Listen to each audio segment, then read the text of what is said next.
Good morning, scholars. This is Larson here with a cartoon by John McPherson. This may be sometimes the way you feel when you have a quiz, a question on a quiz like last Friday.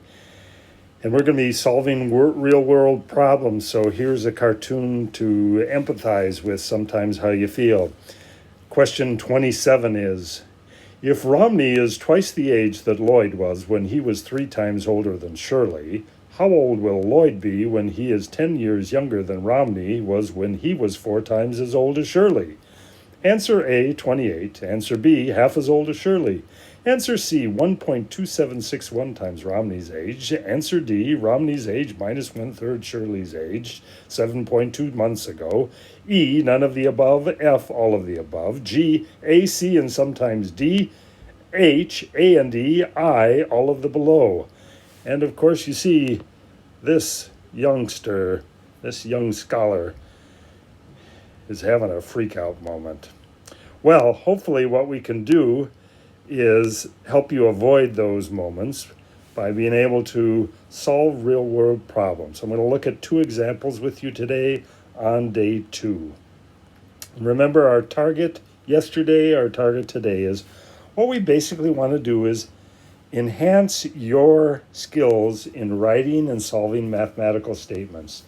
And you use some formulas, patterns, diagrams, and taking a verbal model and changing it into an equation or a series of expressions with an equal sign in between.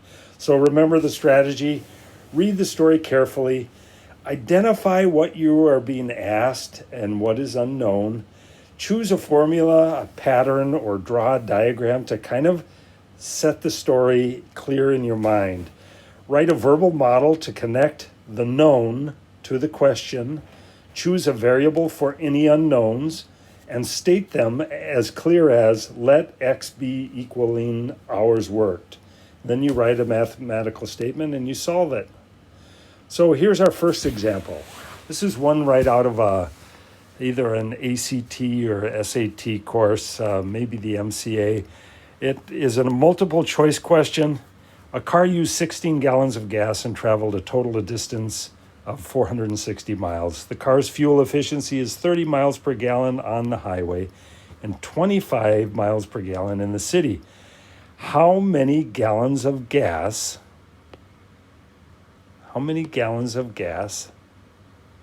were used on the highway?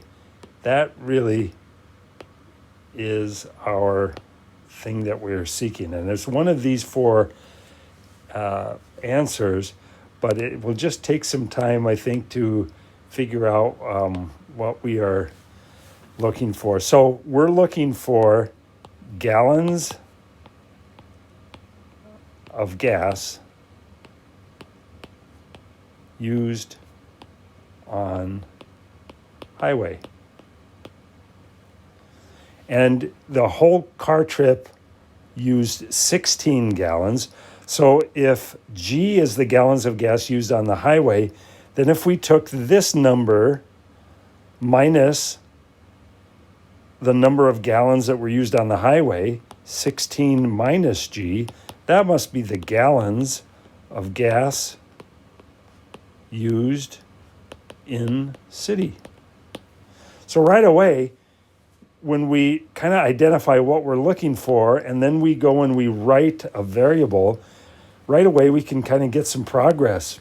I'm closer to this now, being able to select one of these by just writing out these definitions of what we're solving for.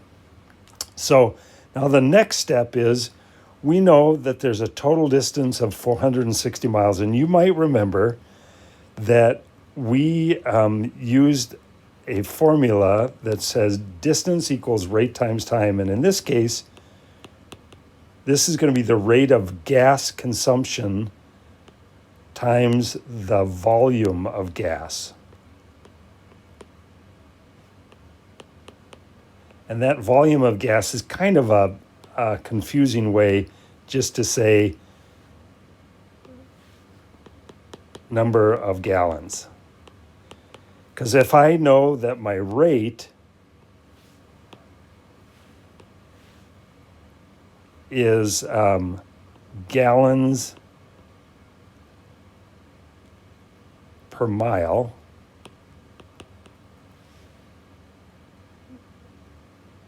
Actually, I should reverse that. Sorry about that, folks. It's miles per gallon.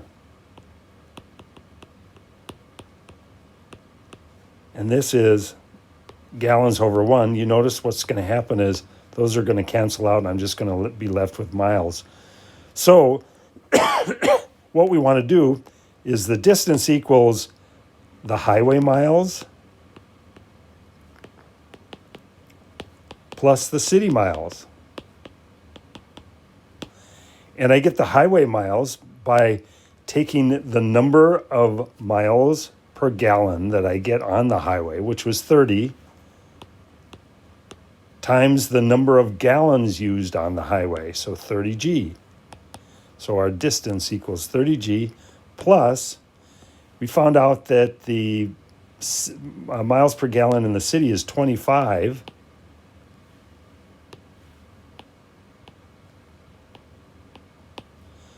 And we're taking that times this number here. We don't know what it is, but it's 16 minus G. And then one last step to, now we're really close to having our mathematical statement and kind of the equation written.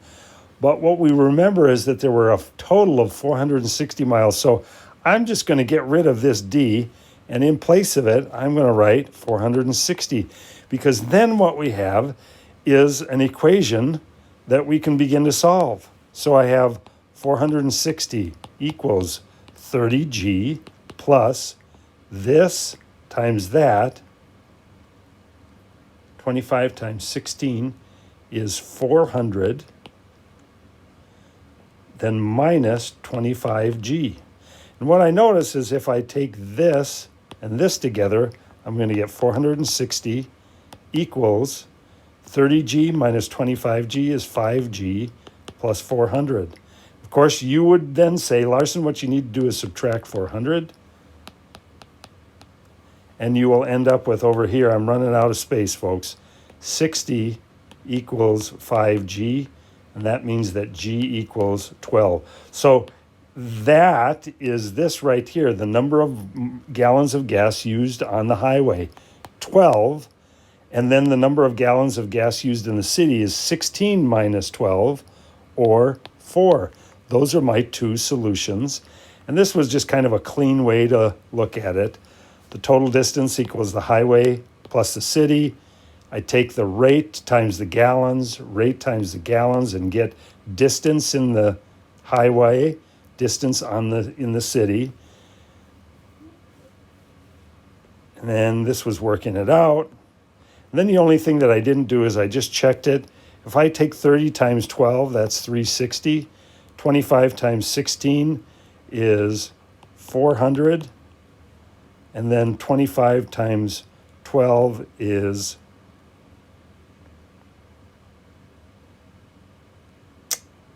300, I think. Well, anyway, when you multiply that out, in fact, let's back up just a little bit, because an easier way to do it is to just go, let's use PEMDAS, parentheses first. 16 minus 12 is 4. 4 times 25 is 100.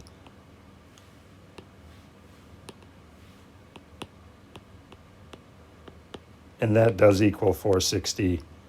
Yes, it does. So it checks out. Okay. Thanks for listening to that one. One that's a little bit different, but yet it's the same, because we're going to be talking about rate and time being the total cost of a plan. So it used to be, before cell phones, that you got charged weekday and daytime minutes. And you also got charged for night and weekend minutes. And so at that time, 8 cents per minute for week or daytime calls, 5 cents per minute for night and weekend calls. If you made a total of 220 minutes of long distance in one cycle and your bill was $13.16, don't include any taxes and fees, because that'll overwhelm you. how many minutes of night and weekend calls did you make? And it's one of these answers down here. So let's start going back up and just checking out what we need to do is we want to find out how many minutes of night and weekend calls we made on this particular billing cycle. So right away, I think what we could do is we could say M, let's get rid of that and go to a pencil here.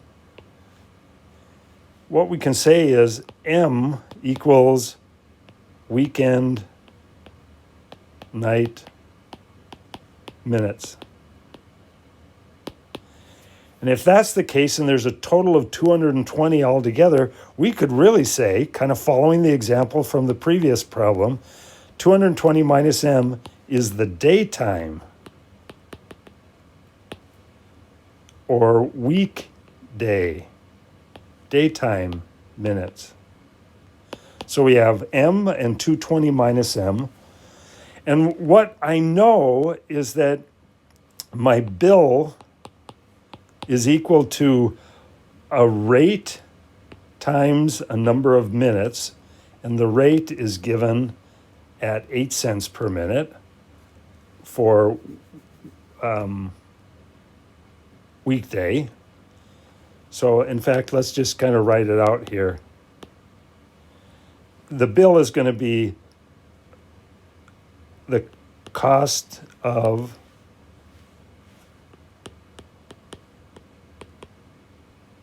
and since we want weekend, we'll start with that. Weekend calls plus cost of weekday calls. And you probably know that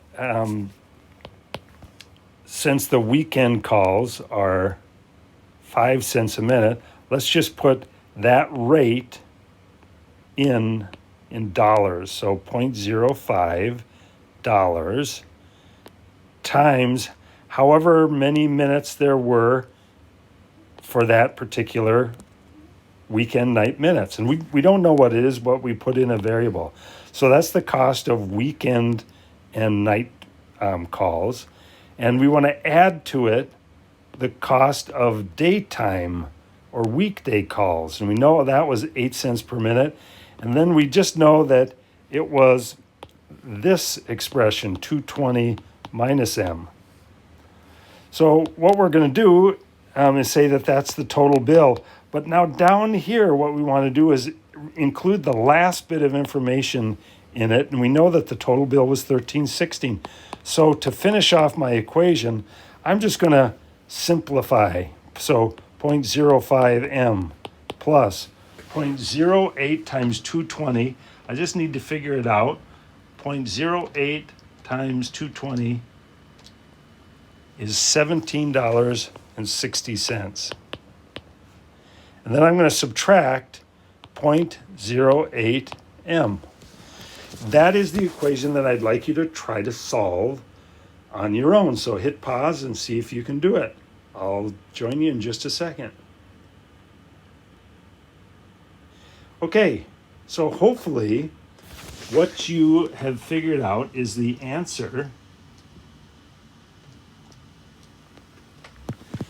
And the way that I would begin to solve it is I'd go, I'm going to subtract 1760.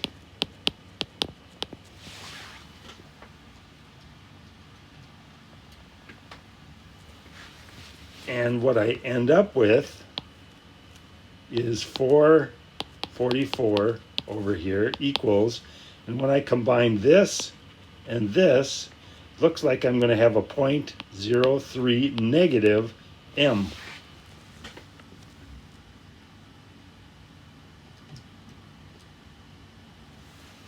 And so when I divide by negative 0.03 here and on the other side, I end up with M equaling 148. And so the last thing I would do is, and by the way, this is kind of a clean way of looking at what we were doing. what the last thing I would do is just make sure I've answered. M is the weekend night minutes that we wanted, and that's what we were supposed to find. This is the answer, and then if you take 220 minus 148, you end up with 72, and that was the other answer that was there.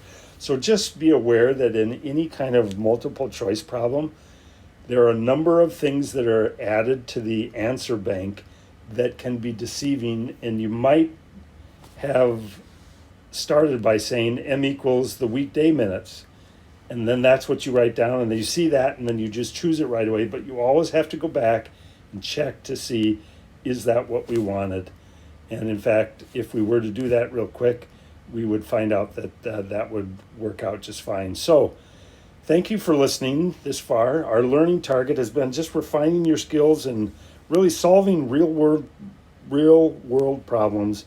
And we do that by writing math statements using formulas, patterns, diagrams, and verbal models. Thanks for listening.